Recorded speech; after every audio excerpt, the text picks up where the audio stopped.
Election आए और बिहार का माहौल गर्म नहीं हो, ऐसा तो हो ही नहीं सकता। हर बार जब भी इलेक्शन आते हैं बिहार में कुछ ना कुछ अलट पलट जरूर होता है, जंगल राज बिहार में देखने को मिलता है। ऐसा ही अभी हम और आप सभी को देखने को मिल रहा है। मोकामा में जनसुराज के कार्यकर्ता को गोली मारकर उसकी हत्या कर दी गई, जिस पर जनसुराज के फाउंडर प्रशांत किशोर कह रहे हैं कि बिहार का जंगल राज कभी खत्म नहीं होगा और ये सरकारें चाहती भी नहीं कि बिहार से जंगल राज खत्म हो। प्रशांत किशोर ने नीतीश कुमार पर तंज कसते हुए कहा कि ये सरकारें कभी बिहार का भला नहीं चाहेंगी। और क्या कुछ कहे प्रशांत किशोर, अब देखिए रिपोर्ट। उससे पहले हम आपको बता दें कि प्रशांत किशोर की एक बायोग्राफी वीडियो हमने बनाई है, जिसका लिंक डिस्क्रिप्शन में है, आप जाकर के देखें। उसमें प्रशांत किशोर की पूरी पर्सनल लाइफ और राजनीतिक लाइफ है।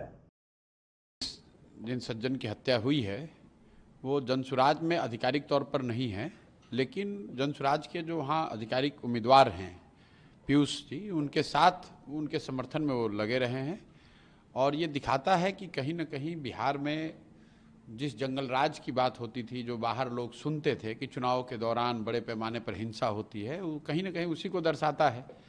चुनावी मतभेद होना, आरोप प्रत्यारोप लोकतंत्र का हिस्सा है, लेकिन किसी की हत्या हो जाना, वो आदमी सही है गलत है, उसने क्या किया नहीं किया, वो बहस का मुद्दा हो सकता है, लेकिन लोकतंत्र में हिंसा की जगह नहीं हो सकती। और किसी की हत्या हो जाना ये तो प्रशासन की और यहाँ पर जो लोग विधि व्यवस्था में लगे हुए उनकी जिम्मेवारी है, और ये सीधा सीधा उनका फेलियर है। मोकामा के लोगों से ही नहीं, पूरे बिहार के लोगों से ये इस घटना का हवाला देते हुए ये कहेंगे कि मैं जो जनसुराज हमेशा कहता है कि गलत के साथ रहिएगा तो गलत ही होगा। बाहुबली किसी जाति का हो, किसी समाज का हो, आपके गांव का हो, आपके विचारधारा का हो, जो गलत है वो गलत है। और मोकामा में ये दिख रहा है कि अगर दो बाहुबली लड़ रहे हैं, उसमें जनसुराज का एक पढ़ा लिखा यंग लड़का चुनाव लड़ रहा है, तो कितनी घबराहट है। मैंने एक पहले भी बयान में कहा था कि जो बाहुबली हैं वो बाहुबलियों से लड़ने में नहीं डरते हैं, वो अच्छे लोगों से लड़ने में डरते हैं।